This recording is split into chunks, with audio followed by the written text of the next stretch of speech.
Aí, se o irmão puder colocar. Tá, já estou, já. Bom. E, meus irmãos, continuamos aqui estudando o pré-tribulacionismo.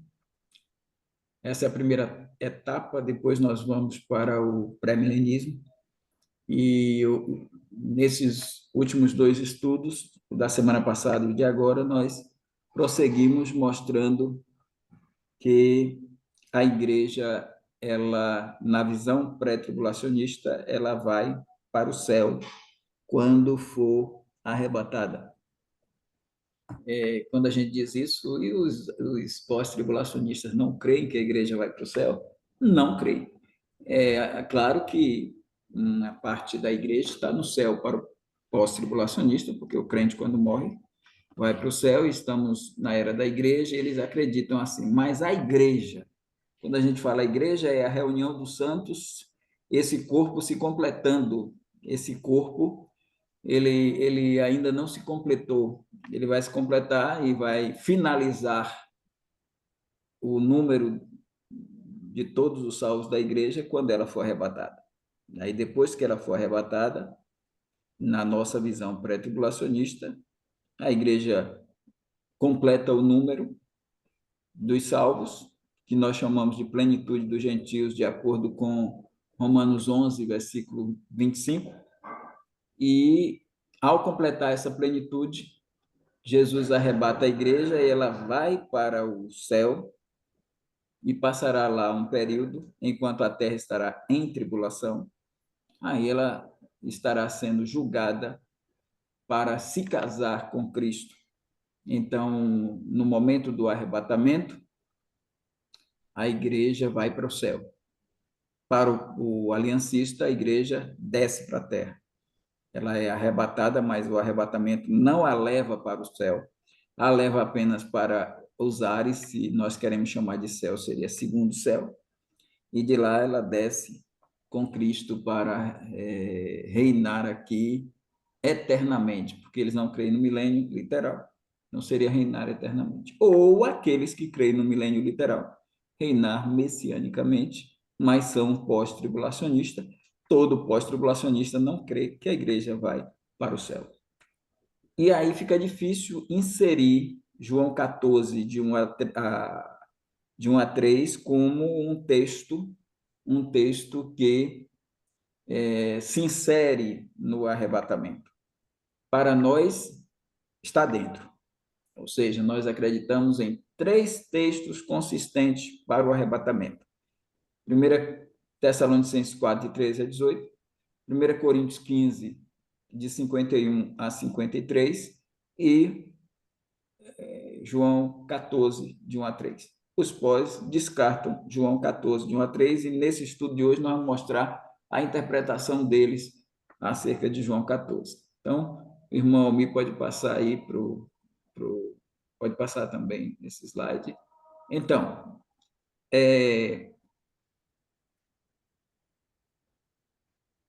acho que tem um slide anterior aí. Tem um slide antes desse aí, viu, irmão? A palavra oikia. Sim, esse aí. Então, a noiva vai para a casa do meu pai, João 14, de 1 a 3, para se casar com o esposo e vir reinar sobre o mundo no milênio. Então, esse desenho aí é pré-tribulacionista. A noiva vai para a casa do meu pai. O irmão Hélio trouxe, o irmão José, o pastor José Soares trouxe algo muito bom, aquela visão das vestes. E eu gostei que o irmão Hélio colocou também aquele texto que foi muito rico para nós darmos uma olhada. E depois nós vamos dar uma puxar aquele texto para o contexto de um outro momento de análise desse capítulo 14 de João. Então, a palavra grega, oikos, é o termo predominantemente usado no Novo Testamento. A palavra oikos é casa, né? Mas oikia, que é feminino, é o termo predominante utilizado em João, cerca de 2 vezes mais do que oikos. Então, isso é bom para a gente pensar. Assim, o uso que João faz de oikos para se referir ao templo em 2,16 parece apontar para uma seleção consciente e definitiva terminologia. Então, assim, João usa oikos, mas é em 2,16 quando ele fala da purificação do templo, uma primeira purificação do templo. Então, Jesus disse, fala da casa do pai dele, né? Que é a casa de oração. A palavra casa lá é masculina. Isso nos leva a suspeitar que o uso de oikia em 14:2 não é uma referência à figura do templo, mas sim ao céu, como uma morada de Deus. Isto é, sua casa, o lugar onde ele e os membros da sua família habitam. Então, é George Gunn que traz esse dado e é importante. Então, João 14:2, a casa do meu pai ali é no céu, ou a casa do meu pai é o templo? Porque os aliancistas, os pós-tribulacionistas, como muitos pós-tribulacionistas, usam a palavra casa ali do meu pai como se fosse algo terreno. Fosse um templo, o templo aqui na terra. Ou o templo do Espírito Santo, a, a pessoa, né? Mas não para fugir da ideia que Jesus está falando de arrebatamento, eles acabam trabalhando nessa perspectiva. Por sinal, eu digo, eu sei que tem algumas posições que são diferentes, mas eu acredito que a palavra levado para arrebatamento seria utilizada em João 14, quando ele diz: vos levarei para mim mesmo. Então, essa palavra levado o verbo levar, utilizado para arrebatamento. Porque tem aquele texto que é muito, vamos dizer assim, alguns acham polêmico, porque está no sermão escatológico de Jesus, quando ele diz: dois estarão numa cama, um será levado, o outro será deixado. Duas estarão moendo no moinho, uma será levada, outra será deixada. Então, alguns usam este texto para arrebatamento. Eu acredito que os levados ali são mortos. São mortos. Então, não seria um texto para o arrebatamento, seria um texto de juízo, né? Um texto de juízo.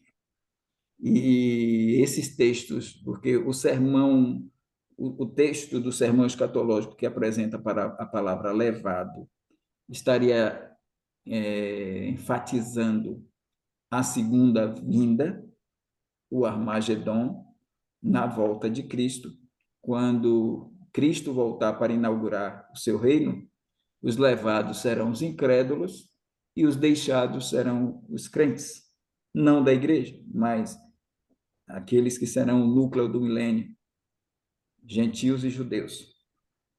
Enquanto que João 14 estaria trabalhando o levado no campo do arrebatamento. Aí seria, nesse caso, o levado é o crente e o deixado é o incrédulo. O levado é o membro do corpo de Cristo, portanto, o corpo de Cristo levado, e deixado o incrédulo. Não necessariamente com o texto citado por Jesus. Se alguém tiver alguma dúvida depois, pode trazer o assunto para a gente poder aprofundar mais.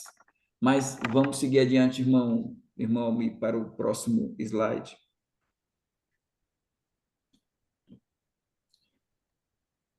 A palavra moradas, agora saindo da palavra casa, indo para a palavra moradas, no início dessa sessão sobre amar Jesus e guardar os seus mandamentos, está a promessa de que o Espírito Santo seria dado ao crente, verso 16. Por meio da habitação do Espírito que o crente, é por meio da habitação no Espírito que o crente não é deixado órfão, verso 18. E ele é capacitado para amar Jesus e guardar seus mandamentos.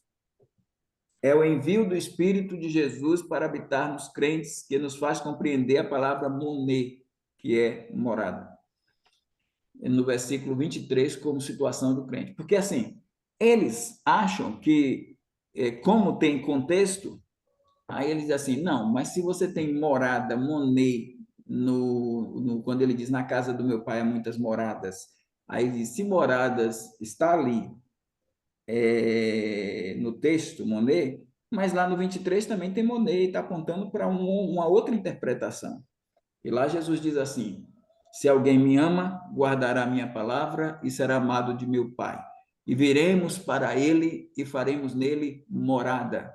Então, eles querem colocar equivalência entre a palavra morada, no verso 23, de 14, e a palavra morada no verso 2, lá, quando Jesus diz: na casa de meu pai há muitas moradas. Se não fosse assim, eu teria dito. Então, a casa do pai passa a ser o próprio crente. Né? E o próprio Jesus, quando fez referência ao templo, como ele mesmo, lá quando ele fez a purificação do templo, ele diz: derribai este templo e eu reedificarei em 3 dias. Então, eles fazem essa análise querendo dizer que Jesus não estava tratando de, em hipótese alguma, de moradas no céu ou de casa do Pai no céu. Ele estava falando de algo muito daqui. É, nós discordamos, né? Nós não concordamos com esse tipo de visão, entendendo que em versículos de 1 a 3, moradas tem a ver com regiões celestiais, ou lá o terceiro céu, o lugar onde Deus habita. E no versículo 23, Jesus está falando de morada, habitação do Espírito Santo na vida do crente. É o envio do Espírito de Jesus para habitar nos crentes, no 14, 23, e não no 14, 2. Já no versículo 2, a localização de Monet é fixada onde entendemos ser a casa do Pai. Conforme a observação de Borchet, o conceito de habitação é realmente focado em duas direções diferentes. Na primeira, os discípulos recebem sua habitação nos domínios divinos, lá no terceiro céu. No segundo, a pessoa de Deus vem habitar nos discípulos, verso 23. Então, a gente não poder pegar essas duas bases por conta de analisar o contexto e pegar as duas bases e nivelá-las. Vamos adiante, irmão Almi, mais um pouco à frente. Aí entra, a gente está avaliando palavra por palavra. A palavra vou é importante. A palavra, o verbo vou, né? O verbo ir, né? E aí, no caso, ele declinado. Quando em João 14, 2 é visto sobre o pano de fundo desse tema dominante, parece óbvio que Jesus se referiu não apenas à sua partida da terra na ascensão, seguida de sua chegada ao céu para ser glorificado mais uma vez na casa do Pai. Porque ele disse: se não fosse assim, eu vos teria dito, vou preparar-vos lugar. Então, quando ele diz vou preparar-vos lugar, está falando de uma ida daqui da terra para o céu. Então, tem as duas dimensões no contexto dos versos de 1 a 3. Se é assim, então, então sua vinda não pode ser equiparada às suas aparições pós-ressurreição, que alguns também dizem que Jesus queria dizer que ele iria e voltaria no sentido de suas aparições durante os 40 dias. Tampouco o recebimento dos discípulos para si e a aceitação dos cristãos no corpo místico de Cristo, mas sim a recepção deles num lugar fora da terra, o lugar onde ele é glorificado juntamente com o Pai, ou seja, o próprio céu. Então, o que a gente está dizendo é que Jesus está falando do céu, porque isso é importante, porque esses versos de 1 a 3 é que vai nos dar a ideia de que a vinda de Jesus, porque eles até fazem galhofa com isso, porque ele diz como é que Jesus está fazendo um movimento de descer, e aí ele pega a igreja aqui e faz assim, e volta, como se ele fizesse assim. Aí eles fazem até zombaria com isso, com esse movimento, não é? Porque ele diz, não, se Jesus está fazendo um movimento de descer, ele vai continuar descendo. Ele desce, puxa a igreja e desce com ela. A gente diz que não, que ele faz esse movimento, porque João 14, de 1 a 3, é fundamental para a gente entender que ele vai fazer esse movimento de levar a igreja para o céu porque ele tem um propósito de se casar com ela. Então, ele não vai descer com ela enquanto noiva e casar-se aqui na terra. Ele vai descer, pegar a noiva e voltar com a noiva para consumar o casamento no céu e depois, com a sua esposa pronta, ele descer com ela. Essa é a nossa visão dispensacionalista. Pode passar, irmão Almir, mais um. Vamos passando alguns slides aí para a gente ver. E a gente está pegando cada palavra, né? A palavra preparar é outra palavra. A ideia de ir à frente do seu povo para lhes preparar um lugar de descanso não é estranha às Escrituras. Então ele diz: se não fosse assim, eu vos teria dito, vou preparar-vos lugar. Então a gente acredita que Jesus Cristo foi preparar a cidade, foi preparar o lugar da noiva, porque ele vai dar à noiva um local para ele morar com ela. Como a gente se casa, diz que quem casa quer casa, né? Então, Jesus Cristo também é assim. Ele casou com a noiva e vai dar à noiva uma casa. E essa casa é a cidade, a Nova Jerusalém, que vai descer do céu para a terra.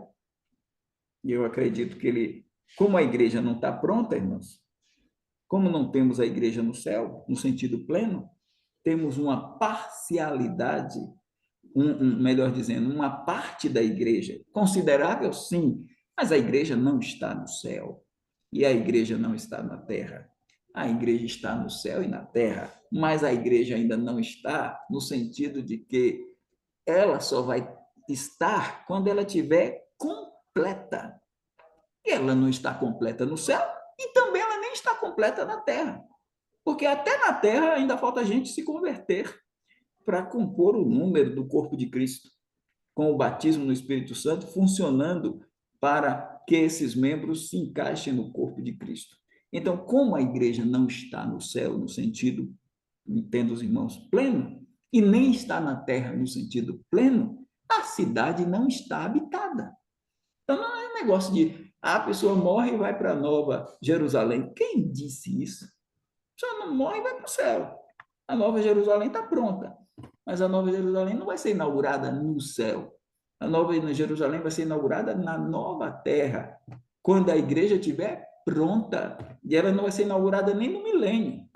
Ela vai ser inaugurada porque a igreja ainda vem para a terra e a cidade protagonista no milênio é a velha Jerusalém. A nova Jerusalém, ela vai ser protagonista no estado eterno e não no reino messiânico. Então, dentro desta linha, esta cidade que é física, que tem calçamento de ouro, que tem muros de cristais, que tem rio da vida, que tem árvore da vida, essa cidade só vai ser inaugurada pelos crentes com os seus corpos. Se a gente não tem corpo, só tem espírito lá no céu, espírito não vai inaugurar cidade nenhuma. Então, essa cidade, e também tem um outro dado, a cidade é para a igreja inaugurar. Se a igreja ainda não existe no seu sentido completo, ela existe em parte, uma parte no céu, uma parte na terra, então ela só vai inaugurar quando estiver completa. Os mortos em Cristo da igreja vão ser revestidos da incorruptibilidade, os mortos em Cristo vivos da imortalidade, aí glorificados. A cidade, a Nova Jerusalém não é para espíritos, é para glorificados. Então, isso vai ocorrer quando ela descer do céu para a nova terra e ser inaugurada na nova terra. Então, a palavra preparar, a ideia de ir à frente do seu povo para lhes preparar um lugar de descanso, não é estranha às Escrituras. Em Números 10, 33, a arca, símbolo da presença de Deus, ia adiante dos filhos de Israel na busca de um lugar para eles, como Jesus foi à frente. Hebreus 6,20 diz, nos informa de que Jesus, nosso precursor, entrou no céu para ministrar como nosso sumo sacerdote, ele foi na frente. Assim, as preparações referidas abrangem preparar a festa do casamento para a noiva do Cordeiro e a intercessão diária de Cristo diante do trono de Deus em favor dos cristãos, é esse contexto. Pode passar, irmão Almir. Vou andar mais um pouquinho, irmão Elias, depois eu dou a pausa aí para os irmãos, viu? A outra palavra é lugar. Palavra lugar. Alguns teólogos dizem que a casa do meu pai era o próprio Jesus. É uma interpretação muito absurda. A casa do pai ser o próprio Jesus. Se esse fosse o mesmo caso, então o fato, se esse fosse o mesmo caso, então o fato de Jesus ir preparar o lugar seria meramente um ir para si mesmo. Muito filosófico, né? O que não é verdade. Um ir, nem tampouco é um lugar. Um ir não é um lugar. Então, é complicado. O vocábulo de João 14, de 1 a 4, é fortemente voltado para onde eu vou, para onde eu vou. Jesus dificilmente teria usado uma linguagem mais especialmente ligada a locais. É, é, Certamente, portanto, ele estava se referindo não à esfera espiritual da salvação individualizada, mas sim a um lugar no céu, para onde pretendia levar seus discípulos no grande evento escatologicamente chamado de arrebatamento. Então, ele está falando do arrebatamento, e ele está falando do céu, e a casa do Pai é o céu, por isso a igreja, quando houver o arrebatamento, ela vai para o céu, e não virá para a terra. Para o pós-tribulacionista, a igreja vem para a terra. A partir da palavra pantessim, ela se encontra com Jesus e volta. Para nós, a partir da palavra pantessim, ela se encontra com Jesus e vai. Só que o apantessim deles é o termo grego utilizado no contexto técnico do dignatário que recebe homenagens e alguém, a comunidade vai ao dignatário honrando e fazendo festa para trazê-lo até o local de onde ele está, para onde ele almeja chegar. Nós preferimos ficar no contexto cultural hebraico do casamento, e a palavra pantes, encontro, já vem para uma outra conotação cultural, onde o noivo vem até meio do caminho, pega a sua esposa, leva para a recâmara do pai ou da mãe, e lá ele consuma o casamento com a esposa. Aconteceu isso com Isaac e Rebeca. Pode seguir, irmão Almir.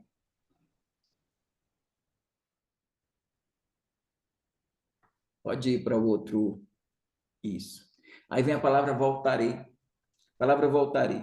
Se lembrarmos que Jesus e os seus discípulos tinham acabado de cantar o Salmo 118, dentro desse contexto do capítulo 13 a 18 de João, que a ceia também aparece dentro desse contexto, eles cantaram lá o Salmo 118. Seria razoável supor que o tempo presente, eu venho, reflete, na verdade, a expressão que vem do Salmo de 118, 26, o bendito que vem em nome do Senhor.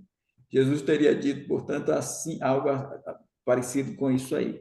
Eu, o bendito que vem em nome do Senhor, vos receberei para mim mesmo. Presumindo que venho, refere-se a Salmo 116, 118, 26. E isso também ajuda a explicar o advérbio outra vez, em João 14, 3. Porque ele diz, voltarei outra vez. Então, isso já dá a ideia que houve uma primeira vinda, e haverá uma segunda vinda. Então, esse virei outra vez e vos levarei para mim mesmo, não tem que haver com o Pentecostes, não tem que haver com a morte do cristão, não tem essa relação com a casa do Pai sendo o corpo de Jesus, ou a casa do Pai sendo o templo do Espírito Santo, o corpo de Cristo, a igreja. Ele está dizendo: voltarei e voltarei outra vez e vos levarei para aqui, mim mesmo, para que onde eu estiver estejais vós também. Então, o Salmo 118, em uma última instância, olha para a chegada do dia do Senhor e do reino milenar. Jesus tinha se manifestado a Israel oferecendo o reino. Os discípulos tinham acreditado que Jesus era aquele que havia de vir, mas Jesus não tinha livrado o reino. Tendo vindo uma vez, agora diz que virá novamente. É nessa proposta, nessa próxima vinda que o reino do Messias será inaugurado. E o reino certamente será estabelecido sem mais demora. Então, ele vai inaugurar lá. Então, vocês denotam, quando a gente chega no dispensacionalismo progressivo, já vem com outra tese dizendo que Jesus veio e inaugurou o reino está aí e tal. Aí você vê esse monte de hermenêuticas que a gente, no meio dessas confusões, a gente tem que ir andando aqui para ir ajustando as coisas. Pode seguir, Valmir, mais à frente um pouquinho. Então, Voltarei, versículo 3. Várias escolhas interpretativas expostas anteriormente dependerão, em última análise, como se deve entender essa palavra, uma vez que no original grego está no presente do indicativo, eu estou vindo. É uma ideia, eu estou vindo, né? Então, alguns relutam em entendê-lo como previsão de um acontecimento futuro. Outros, embora admitam que o presente é preditivo, não estão dispostos a aceitar que o texto fala de uma previsão de um acontecimento que tomará lugar em um futuro distante. Veja, irmãos, olha 8 interpretações para João 14. 8. Veja aí onde é que a gente se encaixa nessas 8. Primeira Oi, interpretação. Primeira interpretação. O retorno de Cristo na morte e suas aparições pós-ressurreições, pós-ressurreição. Então, alguém acredita que Jesus diz, voltarei e tal. Ele está dizendo que ele está fazendo referência às suas aparições aos discípulos depois da sua ressurreição. 2. A vinda de Cristo no dia de Pentecoste, na pessoa do Espírito Santo, inserindo o crente no corpo de Cristo. Então, diz que não, isso aqui é Atos 2. João 14, de 1 a 3, está fazendo referência a Atos 2. A manifestação de Cristo à igreja no momento da morte, a fim de recebê-lo no céu. Então, como aconteceu com Estevão. Então, todo crente, quando morre, é recebido. Então, essa é a ideia da morte. Né? 4. A vinda de Cristo para a igreja no arrebatamento pré-tribulacional. Essa é a nossa visão de João 14, 1 a 3. Quinto, a vinda de Cristo em poder e glória no arrebatamento pós-tribulação. Aí já é outra interpretação. A vinda de Cristo para o último julgamento. A manifestação de Cristo ao crente ao tempo de sua salvação individual, quando a pessoa se converte. Aí Cristo vem habitar através do Espírito Santo. E a manifestação constante de Cristo ao mundo e à igreja como Senhor ressuscitado. Quando ele... Então você vê, tem essas 8, e a gente só tem uma interpretação que é coerente com a palavra de Deus, que é a quarta da tela aí. Pode passar, irmão Almir. E aí vem as expressões receberei para mim mesmo e onde eu estou. Essas são fortes também. Se o para onde eu vou no versículo 4 é ir para a casa do Pai, o céu, como a gente acredita, então deve ter o mesmo sentido que vou do versículo 2. E a mudança de termos é meramente estilística. É estilística. Então, ele diz: receberei vocês para mim mesmo, para que onde eu estou estejais vós também. Isso é estilístico, é a mesma coisa dele está dizendo que irá nos levar para a casa do Pai.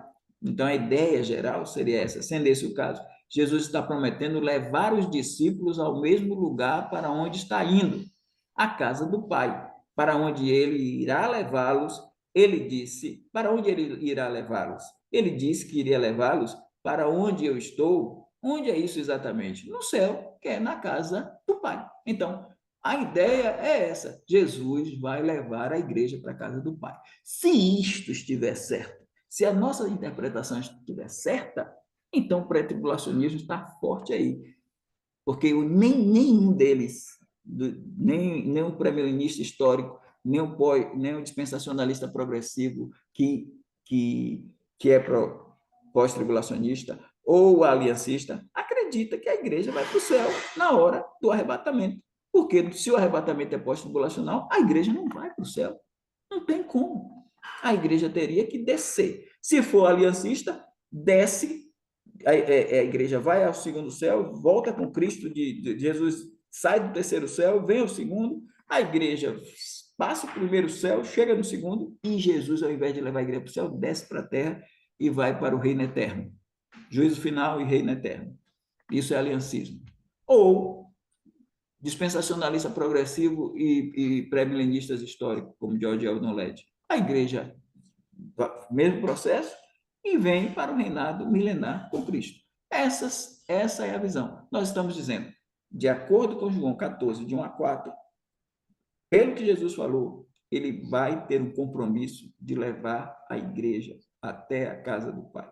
Qual a finalidade disso? Se casar com a igreja. É isso aí. Pode passar, irmão.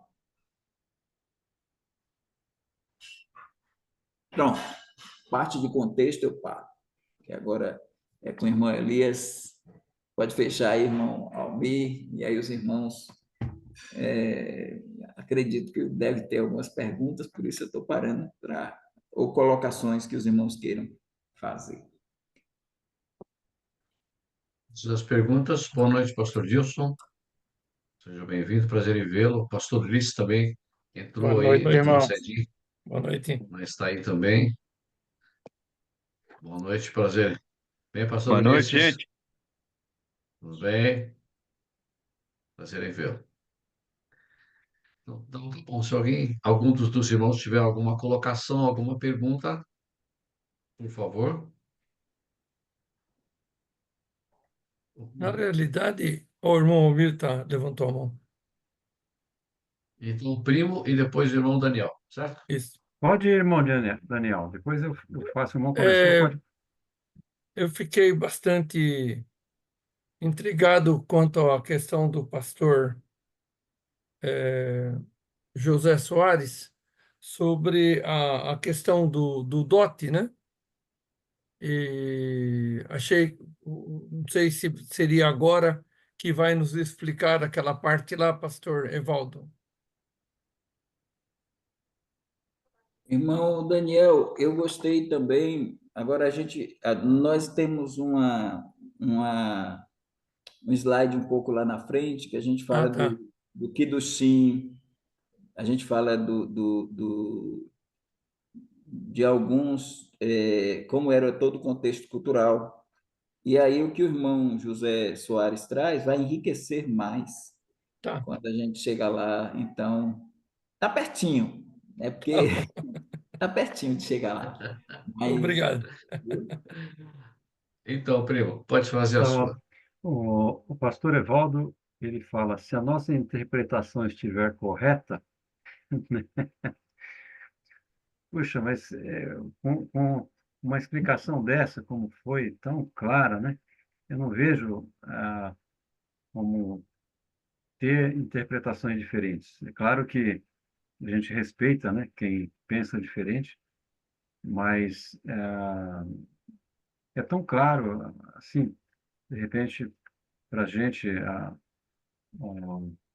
tudo que foi colocado aí, e ainda assim há interpretações diferentes. Mas não é assim, sobre isso que eu quero perguntar. No versículo 3, quando Jesus diz, né, mais uma curiosidade, eu vou preparar-vos lugar. Neste momento, ele diz, é mais no sentido figurativo, porque tudo já estava pronto, ou seja, nosso lugar já estava pronto quando ele menciona esse fato de vou preparar, ou seja, porque alguém pode pensar, não, ainda Jesus não voltou porque não terminou de preparar o lugar ainda. Qual é a posição do pastor sobre isso? pronto, olha, assim, num contexto geral, nós podemos ouvir Jesus dizendo ao núcleo do milênio, aquelas pessoas que ele vai encontrar no julgamento das nações. Ele vai encontrar essas ovelhas que ele vai colocar do lado direito, Israel no meio, os bodes do lado esquerdo. Mas essas ovelhas e esses judeus convertidos que ele vai introduzir no milênio, ele diz assim: Vinde benditos do meu Pai, possuí por herança o reino que eu vos tenho preparado desde a fundação do mundo. Então, desde a fundação do mundo ele já tem um reino. Agora, assim, claro que isso tem uma conotação dentro da sua onisciência, da sua presciência, isso está tudo construído, mas a gente não pode dizer, por exemplo, que o reino milenar está pronto nas nossas lentes. Não pode. Por quê? Porque o reino milenar depende da construção desta terra.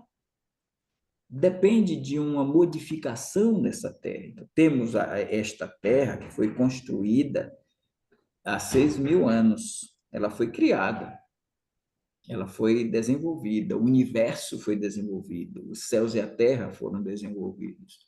Mas só que para ele colocar o seu reino, que foi preparado desde antes da fundação do mundo, ele precisa de trabalhar com elementos que vão fazer a modificação da terra. Houve o dilúvio, provocou um hecatombe no universo.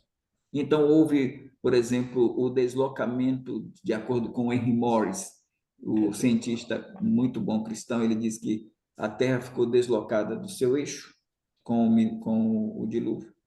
Houve a quebra dos continentes, houve uma modificação muito áspera e austera para com a Terra. Aí, o que é que ele vai precisar fazer? 7 selos, 7 trombetas e 7 taças na tribulação, para ele poder trazer a terra para o seu eixo, para ele poder fazer transformações, porque a natureza geme. O pecado ao entrar na terra trouxe muitos transtornos. A própria camada de ozônio ela foi danificada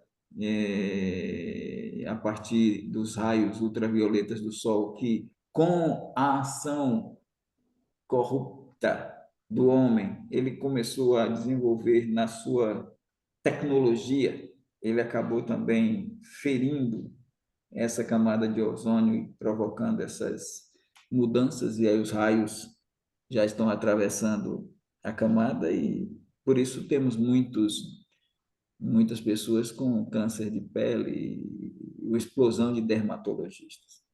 Então, assim, o milênio vai precisar disso. A nova terra e a nova criação, novos céus e a nova terra. Ele não pode ter existido. Deus já tem esse projeto todo, mas ele não pode existir com essa terra de pé. Primeiro ela tem que ser destruída, porque Deus vai pegar daqui, porque não vai ser uma criação do nada, não vai ser o Ará, não vai ser criado nada. Ele vai pegar o material existente e vai criar a nova terra e o novo céu. E aí a gente chega no que o senhor colocou. A gente chega na questão do lugar. Vou preparar o lugar. O lugar que ele foi preparar é a Nova Jerusalém. Essa cidade, aí eu concordo com o irmão Almir, que Deus não ia levar 2000 anos para construir essa cidade. Porque tem crente que acha que Jesus não voltou porque está preparando a cidade. Lê do engano. Ele que construiu os céus e a terra, que é muito uma dimensão interessante. Ele criou em 6 dias, por que ele vai criar Nova Jerusalém em um tempo maior? A gente tem que dizer hoje que a cidade está pronta. E como é que a gente sabe que a cidade está pronta? Tem um texto bíblico, é Hebreus 11:16.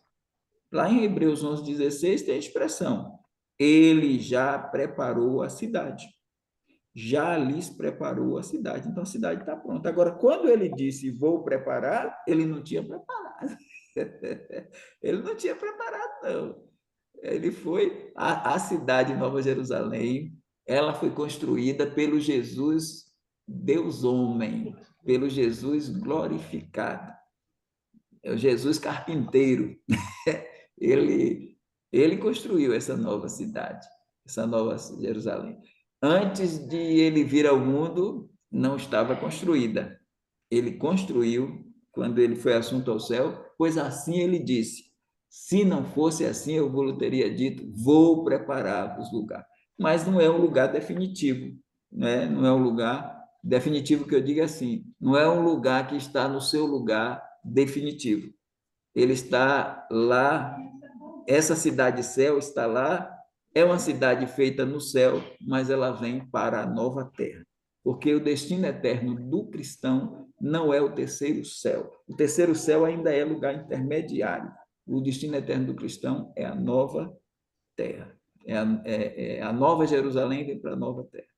Agora, é uma cidade imensa, né? O tamanho dela é um tamanho gigantesco, né? Dizem que ela caberá 9 bilhões de habitantes, né? Uma cidade dessa seria a população do mundo. A população do mundo hoje ainda não contempla a população de crentes da igreja, e só da igreja, fora os crentes de outras dispensações que não vão morar na Nova Jerusalém, irão morar em outras cidades em outras nações. Irmão Elias, não sei se respondi, irmão Mi. Mudo, primo. Primo, você está sem som, primo. Desculpe aí, eu tinha fechado meu som.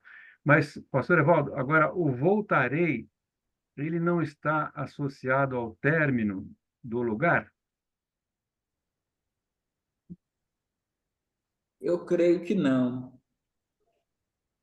Vou preparar o lugar, se não fosse assim, eu teria dito, vou preparar o lugar e Quando eu quando for, eu ele já for, foi.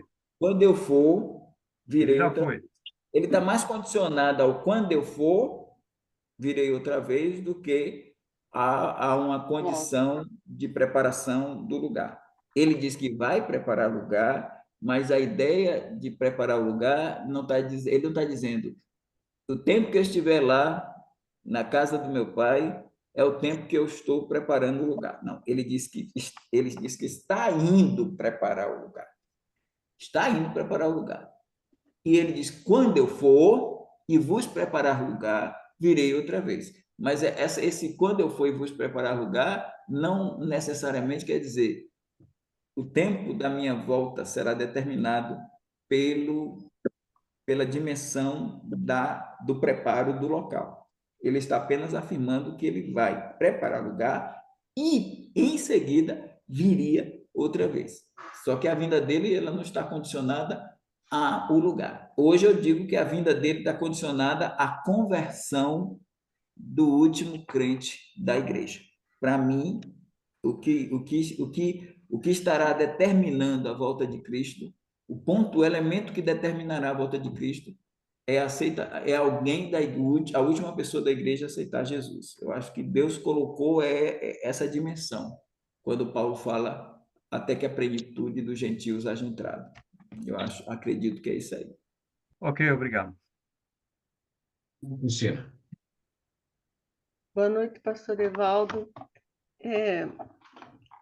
Falando nesse sentido aí do que o irmão acabou de falar, né, que a volta de Cristo está condicionada, segundo o irmão fala, a realmente a conversão do último gentil. E se esse texto que eu vou ler, esse pedacinho, é a minha dúvida que surgiu essa semana que eu estava estudando e eu não consigo colocar esse texto em lugar nenhum, por enquanto. Se não for agora, depois o irmão fala que não, tá bom? Responde mais para frente.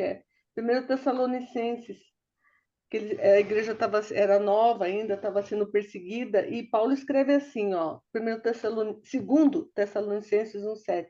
E a vós que sois atribulados, descanso conosco, quando se manifestar o Senhor Jesus, desde o céu com os anjos do seu poder, com labareda de fogo, tomando vingança dos que não conhecem a Deus e dos que não obedecem ao evangelho de nosso Senhor Jesus Cristo, os quais, por castigo, padecerão eterna perdição, longe da face do Senhor e da glória do seu poder. Esse texto aqui, essa passagem aqui, refere-se a qual tempo? Qual tempo da volta do Senhor? Porque ele está falando lá que ele vai dar descanso quando se manifestar o Senhor. Entende a minha pergunta? A minha dúvida? 178 é muito usado pelo pós-tribulacionismo para dizer que a igreja, diante desse contexto, ela passa pela tribulação. Mas eu vejo assim, para mim, a manifestação de Jesus, ela está dentro desse contexto, abrangendo tanto o arrebatamento, porque na volta de Cristo nós teremos o descanso. A vós que sois atribulados, essa tribulação aí é a tribulação que a igreja vai passando, a igreja de Tessalonicenses está passando, mas não é a tribulação de lá da frente. Então, quando ele fala da vinda de Cristo, claro que é possível que quando Jesus voltar, algumas igrejas estejam, em alguns países, passando por alguma tribulação forte. Então, ele diz que a vinda de Cristo vai trazer descanso para muita gente. Então, é descanso. Agora, quando ele se manifestar, acontecendo o arrebatamento da igreja, haverá também há o juízo de Deus sobre os desobedientes, sobre aqueles que desobedecem a palavra. Então, os atribulados aí é da igreja, mas não atribulados pela grande tribulação. Eles são atribulados no seu dia a dia. Aí a gente entra com situações como naquela do primeiro século, a igreja de Tessalônica, havia muita perseguição aos crentes de Tessalônica e de outros lugares também. Mas ele vai vir como labareda de fogo? Vai. Mas aí essa ideia da vinda dele como labareda de fogo, tomando vingança, aí já é Armagedon. Aí a gente já liga com Zacarias, já liga com Sofonias, já liga com Joel, já liga com qualquer outro texto. Mas o conjunto aí, dentro da vinda de Cristo, ele é muito amplo, porque ele vai abranger a manifestação de Jesus, ela abrange tanto o arrebatamento da igreja quanto a tribulação, ou Armagedon. Mas isso aí está aberto a dois eventos, e não a um só. Entendeu, irmão? É isso aí. Ok, entendi. A manifestação, arrebatamento e a labareda de fogo começo tribulação e Armagedon encaixa tudo aí nesse período aí, então. Tá bom. Obrigado, Então, ali pastor. parece que Difícil. José Soares estava levantando a mão aí, viu? Depois eu ver. Opa, agora que eu vi, eu não sei se Eu, ele eu, levantou agora, o pastor Danilo já tinha levantado. É isso, o pastor pode, Não, levantou agora, pastor José. pode Então deixar tá. o pastor, irmão. Pode pode deixar o ser pastor. depois, irmão. Pode ser depois. Eu estou com dificuldades de colocar aqui no. Eu assumo aqui para falar. Aqui. Parece que não aparece a minha mãozinha. Ô, pastor, pode ficar à Mas vontade, pode meu lançar a irmão, pergunta. pode falar, eu posso esperar também, por gentileza. Bom, irmão Elias, posso então? Por favor, pastor. Só acrescentando algo interessante, que o verbo, tanto lá em João 14,6, quanto o texto que o pastor Evaldo citou de Hebreus 11,16, eles estão no auristo.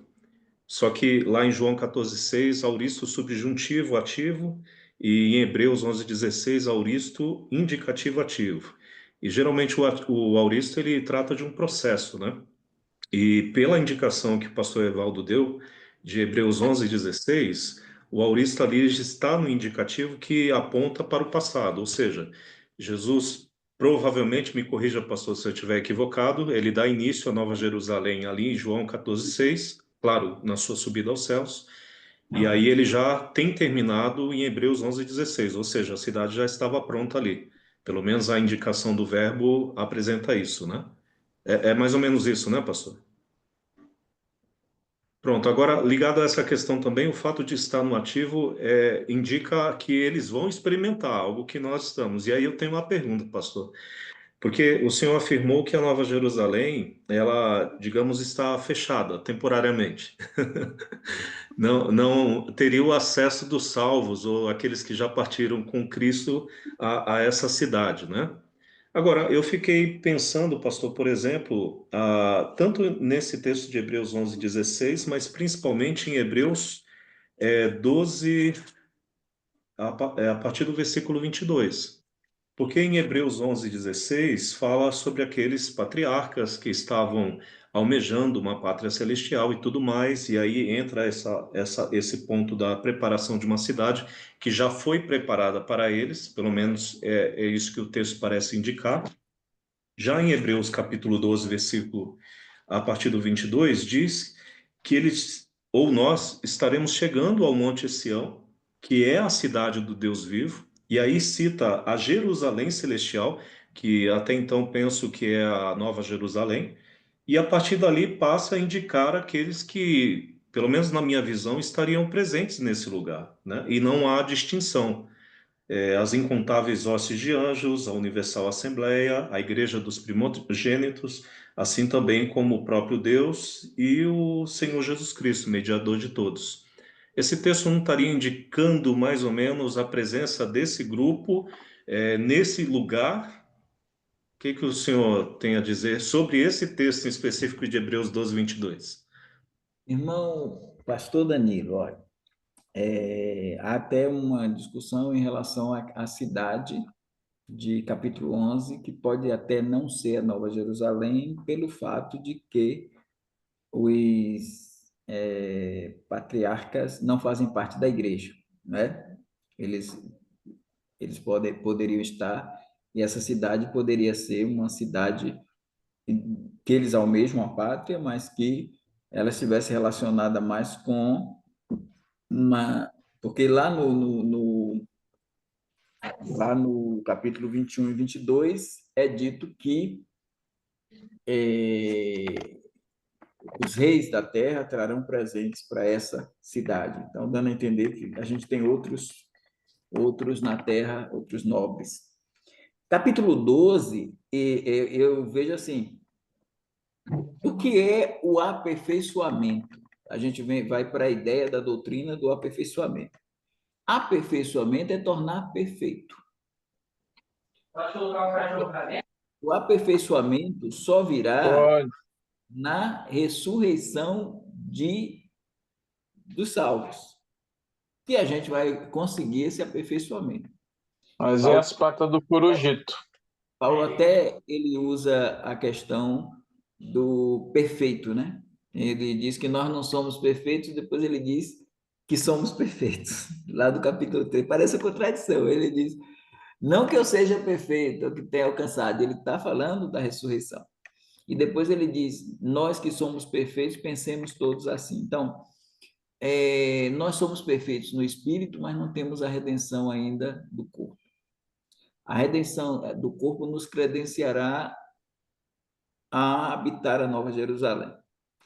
Então, assim, quando ele diz no capítulo 11, agora ainda no 11, lá no verso último, no 40, que ele diz que esses heróis da fé não foram aperfeiçoados sem nós, eles não foram aperfeiçoados sem nós. Isso quer dizer que quem primeiro vai ser aperfeiçoado, os primeiros a serem aperfeiçoados são os da igreja. Porque a ressurreição dos crentes do Antigo Testamento vai ficar para o final dos 7 anos, em capítulo 20, de 4 a 6.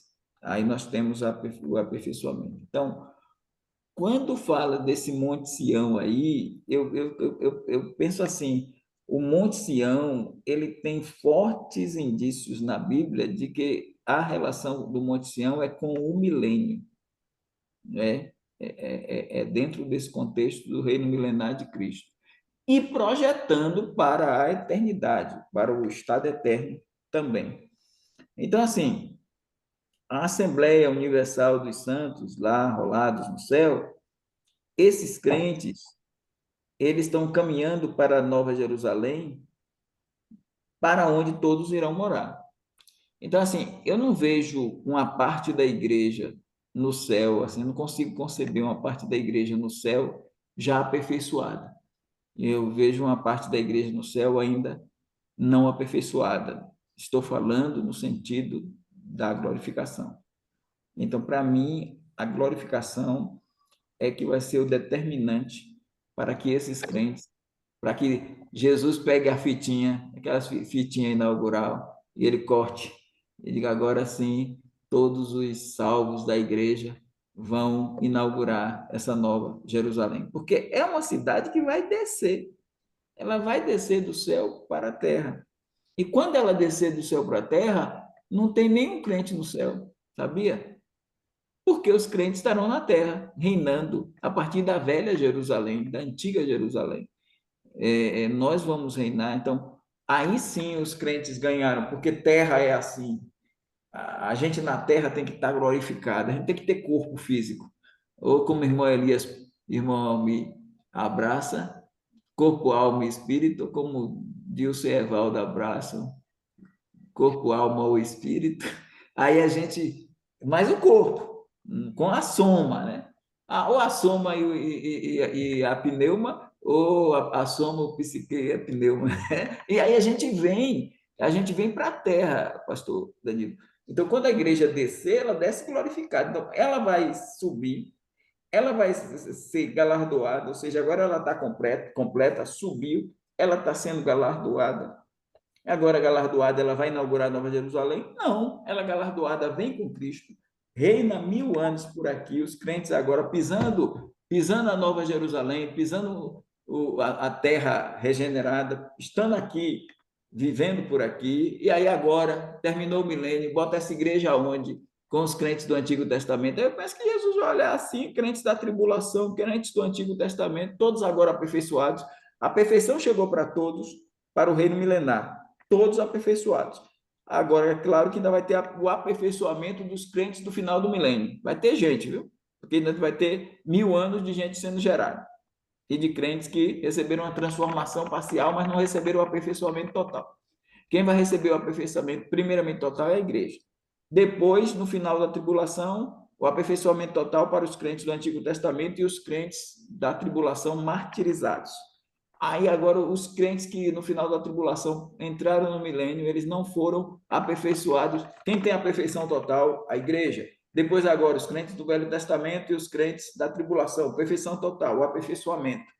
Aí agora o que é que Jesus vai fazer para pegar Israel e as ovelhas? Vai introduzir no milênio um aperfeiçoamento, não é meia boca, mas é um aperfeiçoamento parcial. Aí depois, quando terminar o milênio, vem o aperfeiçoamento total. Veja que o aperfeiçoamento vai até o final do milênio. E aí fala lá em 11:40, eles não foram aperfeiçoados sem nós. Então, esse aperfeiçoamento vai pegar o quê? Terminou o milênio, os crentes aperfeiçoados da igreja vão agora para o estado eterno. Então, vamos botar esses crentes na Nova Jerusalém. Inaugura lá a cidade. Os crentes do final, os crentes do Velho Testamento e os crentes da tribulação, aperfeiçoados, vão botar em algumas cidades. E agora os crentes do milênio também vão ter que ir para outras cidades.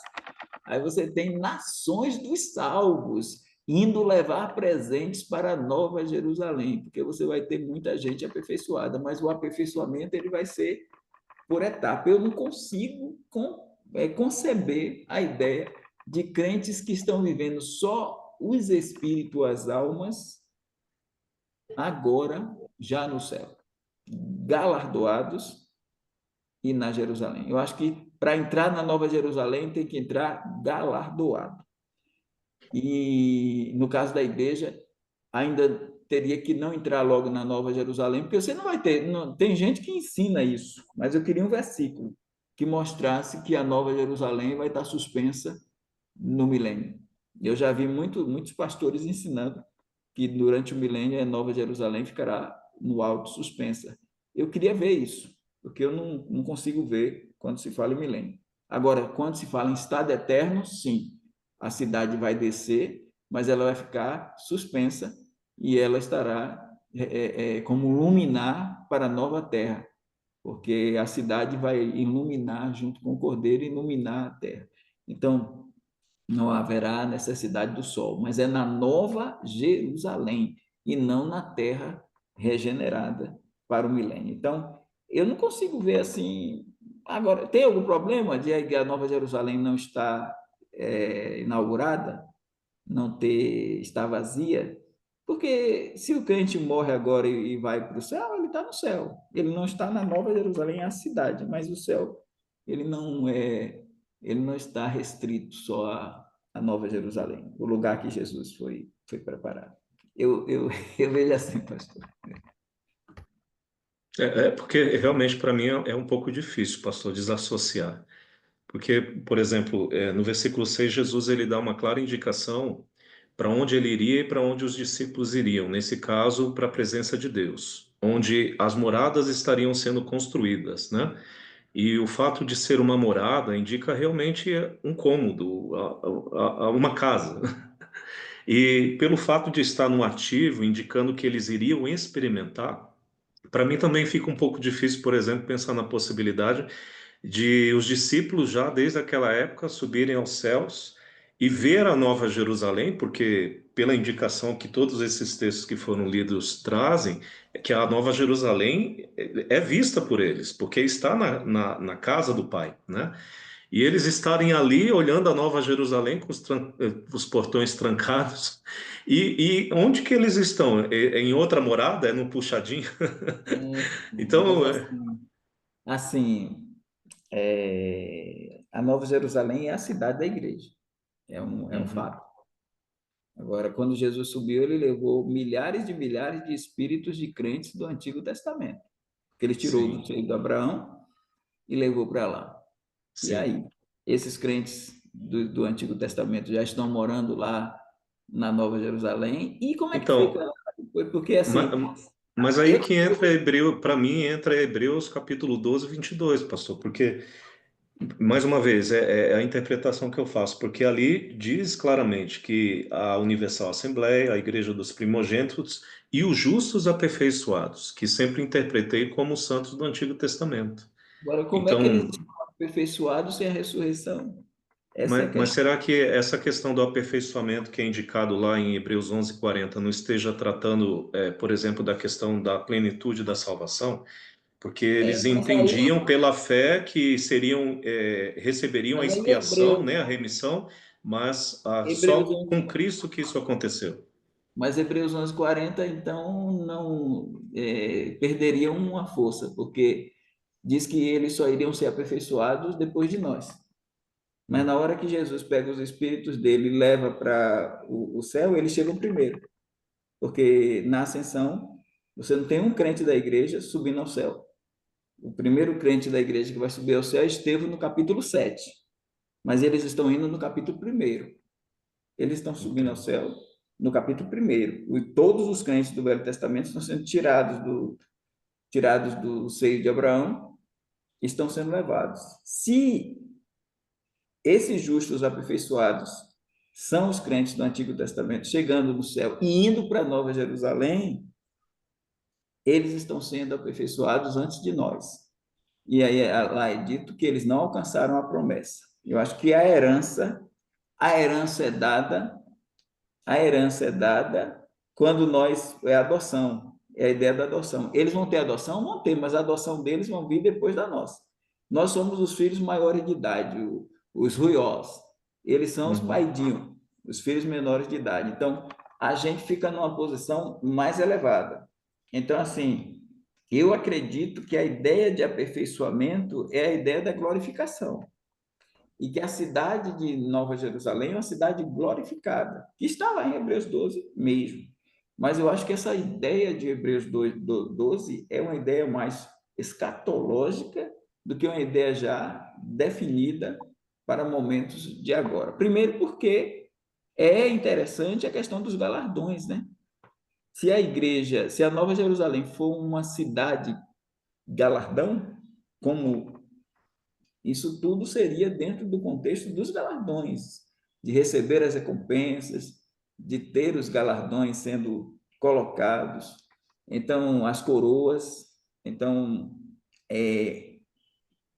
pessoas inaugurando a igreja antes da igreja, porque ainda que a gente diga, pode ter aí, dizem que são 30 milhões, né?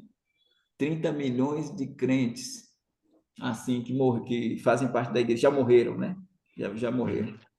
Mas quando a gente olhar assim 30 bilhões, né? Mas assim, se a gente olhar essa situação e a gente pensar que crentes já estão inaugurando, não quer dizer que eles não vejam a cidade, eles vendo a cidade. Mas a gente pensa assim, esses crentes já lá não é igreja, entendeu? Não é igreja. Os crentes lá na Nova Jerusalém não é igreja, porque a igreja só é igreja quando ela estiver completa. Entendo o que eu quero dizer para não criar confusão. Não é igreja, porque a igreja não é a esposa ainda. Quando diz assim, a Nova Jerusalém, ela é identificada no capítulo 21 como a esposa, a mulher do Cordeiro. Até agora, os crentes que estão lá ainda é noiva. É uma parte da noiva. Mas não houve casamento. Quando diz lá, a esposa se aprontou, no capítulo 19, ela já está pronta. Então, assim, é complicado você ter essa igreja que não está pronta Já os irmãos indo de pouquinho em pouquinho, né? Vai ter hoje, outra manhã, e tá, vai chegando, vai colocando na. Não é que tenha a ideia de espaço, assim. O céu era céu antes da Nova Jerusalém. Antes da Nova Jerusalém se formar, o céu estava lá, era o lugar onde Deus estava e tal. Talvez Elias e Moisés já estivessem lá, né? Então, mas pelo menos a gente tem esse dado: os espíritos dos crentes foram levados para o céu quando Jesus subiu. Não acredito que eles foram colocados na Nova Jerusalém. Acredito que essa Nova Jerusalém vai ser inaugurada na Terra, uma cidade-céu, mas vai ser inaugurada na Terra, na Nova Terra, quando Jesus vem. E não os crentes já recebendo lá, porque é como se fosse assim, já está recebendo tudo. E depois que ressuscitar, vai ter o quê mais? Você estava lá na Nova Jerusalém, sai da Nova Jerusalém, ressuscita e volta para a Nova Jerusalém. Então, eu vejo mais nessa linha aí. Mas é interessante, Ok, irmãos, é uma coisa nova, viu, irmãos? É uma coisa nova para se pensar e que os textos que o irmão o pastor Danilo traz também são interessantes para reflexão. ok, pastor. Desculpe, irmãos, tomar tempo. Não, pastor Danilo, não se convenceu ainda? Não, né? Confesso Então, que assim, vou precisar mastigar um pouco mais o diga, assunto. tá bom. Então, assim, eu também achei muito interessante essa colocação, e aí eu vou tomar a liberdade aqui, né, de pedir que o irmão, na semana que vem, coloque os seus pontos, as suas referências bíblicas, porque pensa assim, nós vamos aprender, ver como, e o pastor Evaldo também já vai estar com os seus argumentos contrários, né, entre aspas, e a gente aprende, todo mundo aprende. O que vocês acham, irmãos? Todo mundo concorda aí com essa colocação? Porque eu achei interessante a divergência, no bom sentido, claro. Tá bom, pastor Danilo? Pode ser, não, irmão? Tem que assistir a Ótimo. aula novamente, né? O videotape dela e fazer as Até lá, talvez anotações, porque eu também possa mudar de ideia, é é, possível. Você também pode ser que o irmão estude, mude de ideia e apresenta para nós. Eu mudei de ideia por causa disso, disso, disso, não tem problema nenhum. Ah, Irmãos, é É assim, interessante. temos que dizer uma Mas, coisa, irmãos, em escatologia tem pontos muito difíceis de ligar. Então, a gente não pode dogmatizar. Então, tem coisas que a gente tem que avaliar com muito cuidado, muito carinho. E não somos donos da verdade, não. O pastor Evaldo está falando aqui, mas os irmãos têm todo o direito de discordar tranquilamente, viu? Porque a gente vai aprender. pastor José, Olha, pastor Evaldo, não, a princípio, uma das coisas que eu gostaria de falar era a respeito mesmo de Apocalipse 21, 24 e Isaías 60, onde eu aprendi, o irmão Dorival também, eu penso que o irmão Dorival também, eu acho que nós bebemos a mesma água aí, sobre a cidade satélite. Mas aí o pastor colocou que Jerusalém, realmente, o irmão também tem essa visão de que Jerusalém será uma cidade satélite, mas só que ela será manifesta depois do milênio, na Nova Jerusalém, né? Então é interessante firmar esse pensamento aí, porque realmente eu tinha dúvidas aonde que ela se encaixava aí, se era no milênio ou se era na novo céu e nova terra, né? Depois de tudo isso. Obrigado por isso, agradeço por essa colocação, isso já me respondeu, já respondeu aquilo que eu queria O senhor colocar percebeu, aqui. o senhor percebeu direitinho que ela não, a gente não vê ela descendo no milênio, ela só desce no capítulo 21. Então, ela é uma cidade piramidal, satélite, como o senhor colocou, é uma cidade luminar, mas ela é uma cidade eterna, que está dentro de um contexto mais de milênio, porque quando a igreja descer, ela desce sem a Jerusalém, ela desce com Jesus. E aí é que eu boto para o pastor Danilo, eles não saem da Nova Jerusalém para vir para a terra governar. Eles vêm para a terra e vem os espíritos vêm, porque só tem espírito lá, os espíritos que morreram em Cristo descem até o segundo céu e Jesus manda os espíritos pegar os corpos, aí vem e Jesus vai para o céu, mas não vai para a Nova Jerusalém, ressuscita e vem para governar 1000 anos. E depois é que eles saem da antiga Jerusalém para a Nova Jerusalém no estado eterno. Evaldo, Também, pastor Evaldo, desculpa aí, entendi. Mas outra coisa, pastor Evaldo, então, muitos teólogos colocam que os salvos, no final das contas, os salvos seriam um povo só um só povo. Mas, nesse caso, na Nova Jerusalém estaria a igreja. Então, haveria aí uma diferença. Os salvos do Antigo Testamento, os salvos da tribulação, os salvos no período do milênio, e eles estariam na terra. E a igreja estaria, então, como noiva de Cristo, reinando para sempre na Nova Jerusalém. Seria isso, pastor? Aí, nesse caso, eu estou com o dispensacionalismo revisado. Eu não vou para o clássico, que criou a ideia de um povo céu e um povo terrestre. A igreja seria um povo do céu e Israel seria um povo da terra. No milênio, a igreja estará aqui reinando com Israel.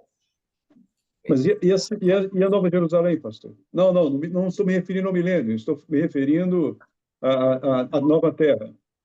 Na Nova Jerusalém, não haverá fusão. A igreja estará aqui com Cristo na Nova Jerusalém, mas quando a gente pega Apocalipse 21 e a gente lê no versículo 24. de número 24, 21, 24, diz assim: e as nações dos salvos, essas nações dos salvos não é a igreja, não são a igreja. As nações dos salvos, eu creio que essas nações dos salvos são crentes do Antigo Testamento, são crentes da tribulação e são crentes convertidos do milênio. Aí diz assim: as nações dos salvos andarão à sua luz, por isso que ela vai substituir o sol. Ela será uma cidade satélite de cima, iluminando a nova terra. Aí as nações dos salvos andarão à sua luz. E os reis da terra, esses reis não são da igreja, não são da igreja. Os reis da terra trarão para ela a sua glória e honra. E o versículo de número 25 segue: suas portas não se fecharão de dia, porque não haverá noite. E a ela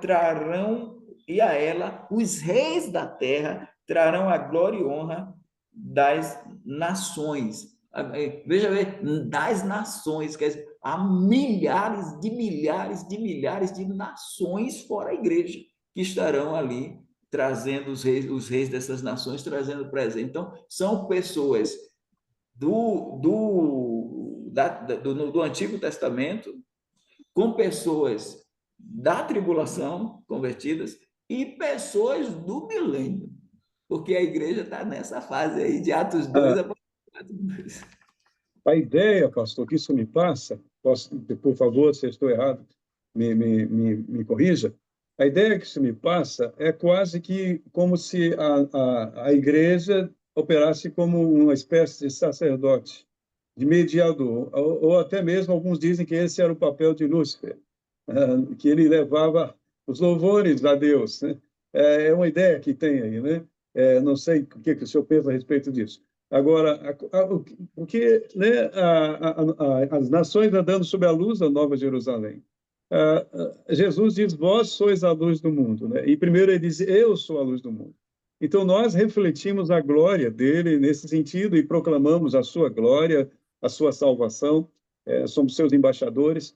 Agora, e nesse caso, a igreja funciona mesmo assim, porque né, os reis trazendo suas coisas, é lógico que aquilo cabe ao Senhor e não à igreja em si mesmo, né? Eu estou viajando muito aqui, não sei. Irmão, por favor, me corrija aí. Qual seria o papel disso, a função disso, no sentido, então, a igreja seria uma espécie de intermediário?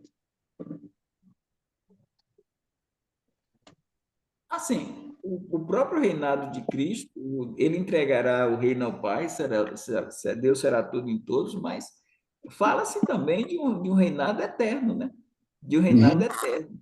E quando você tem reis da terra, são reis que estão na nova terra.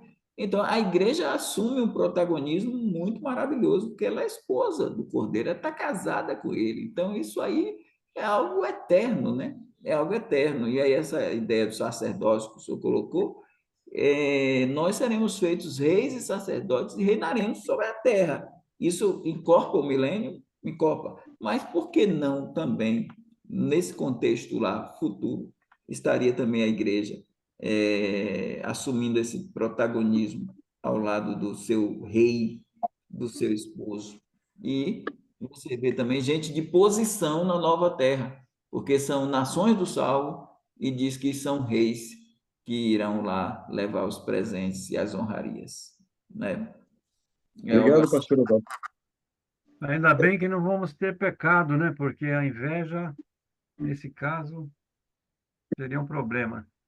O pastor, desculpe, mas Ah, só acrescentando dentro desse assunto, porque o versículo 14, por exemplo, diz que aqueles que lavam o sangue, as suas vestes no sangue do Cordeiro, que entram pela cidade. Então, isso estaria reforçando o papel importante da igreja, né? E aí talvez se explica o versículo 17 de Apocalipse 22, quando diz que o Espírito e a noiva fazem um convite para que outros venham chegar.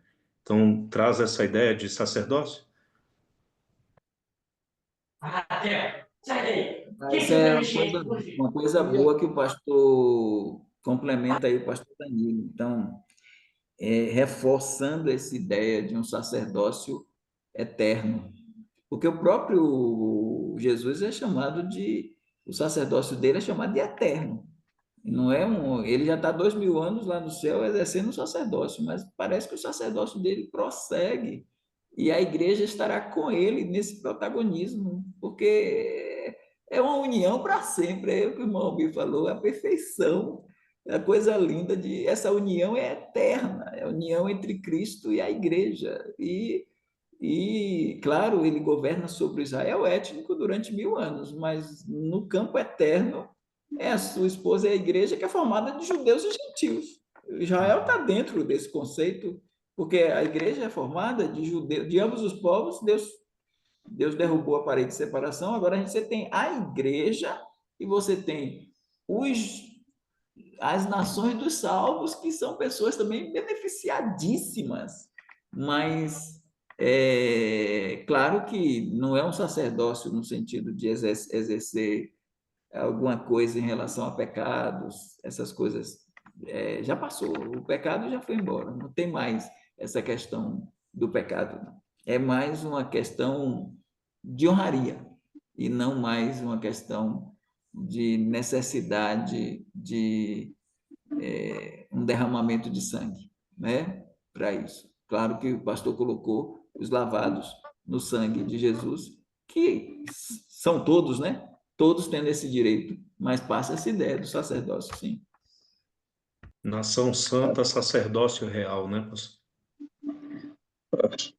não esquecendo que todos, eu penso que todos, tanto do Velho quanto do Novo Testamento e do milênio, todo mundo, somos todos justificados pelo sangue de Jesus, né?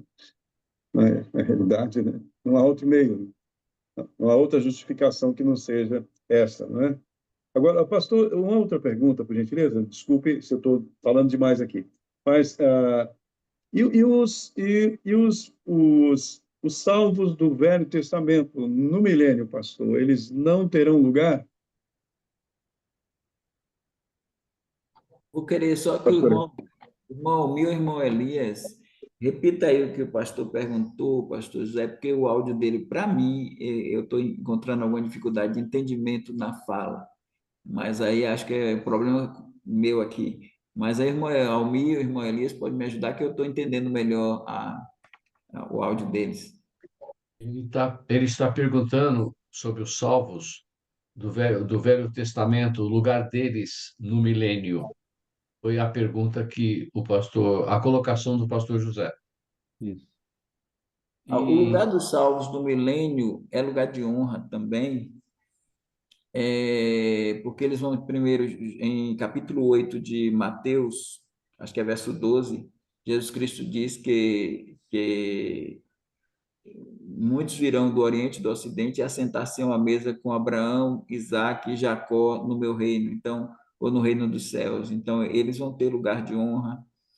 É possível, eu não bato martelo, irmão, mas como o irmão Lorival fez uma provocação na semana passada, jogando a questão da qual é a lei que vai estar em vigor lá no milênio, aí a gente diz o seguinte: essa dispensação do milênio é uma dispensação distinta de todas as outras, porque todas as personagens das outras dispensações irão estar conectadas com Cristo.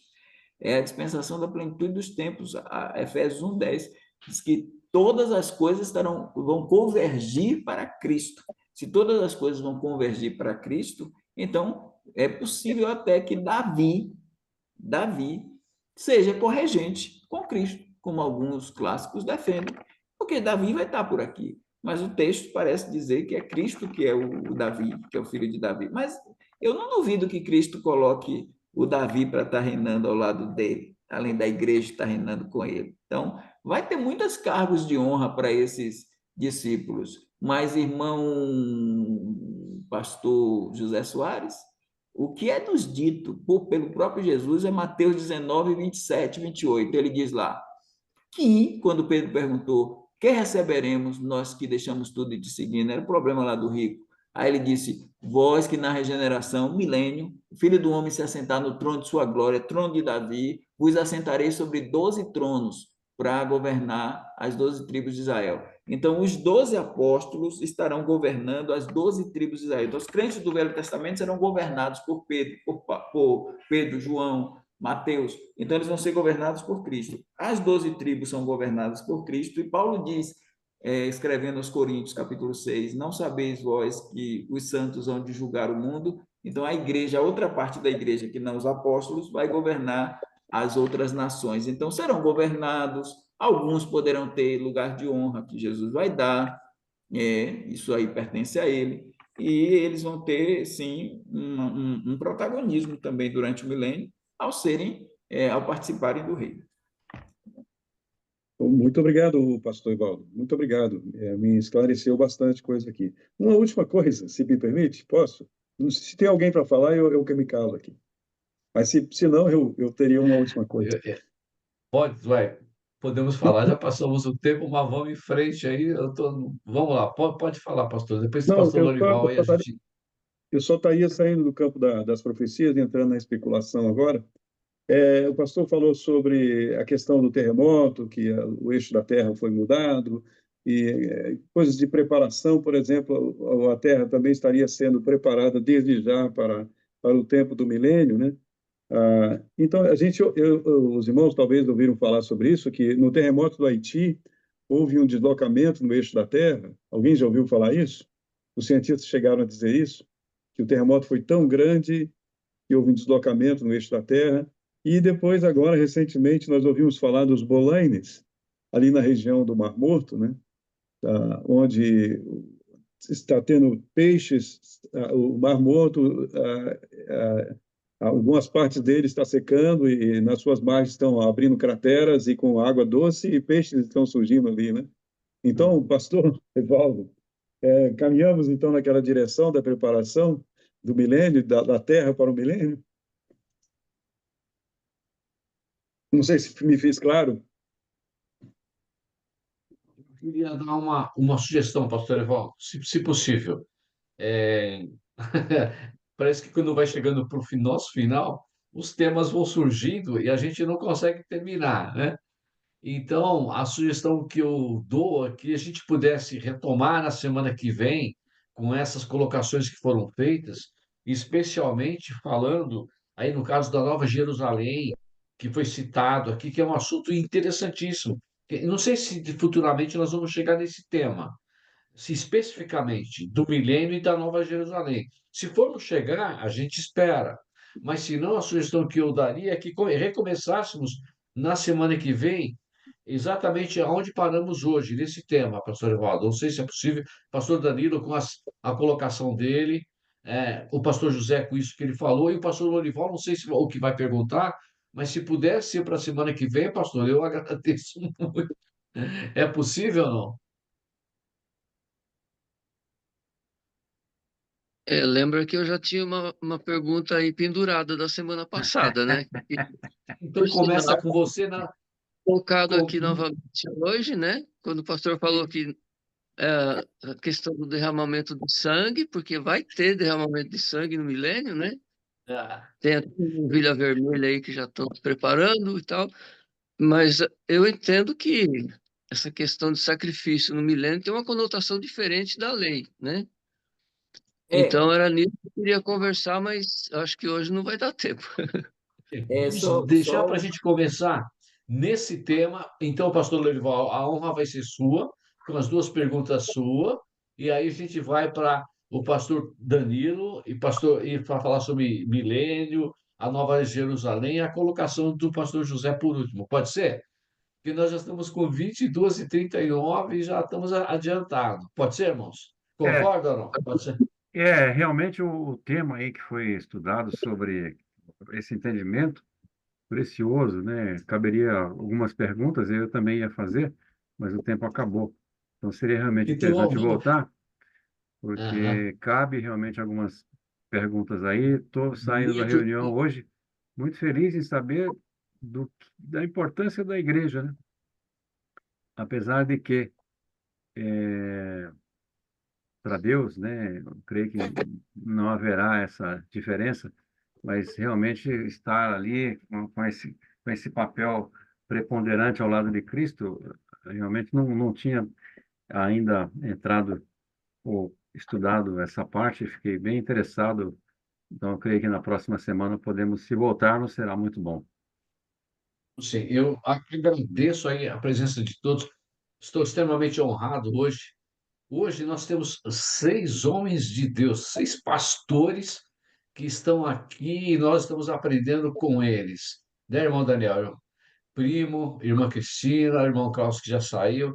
6 pastores, 6 homens de Deus. Pastor Evaldo, pastor Lorival, pastor Danilo, pastor Ulisses, É pastor uma grande José, pastor bênção. Dilson.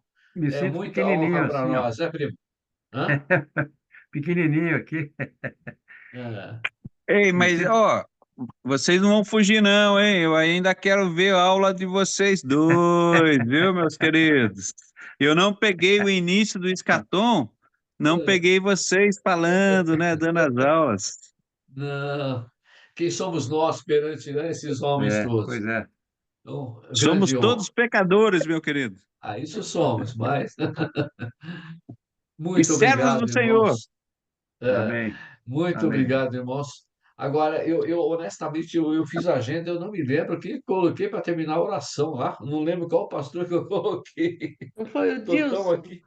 Pastor Não foi? Dilson? Então Acho tá. que foi. Será que foi o Pastor, pastor Dilson? Acho irmão que foi. Elias, Não só uma foi? coisa.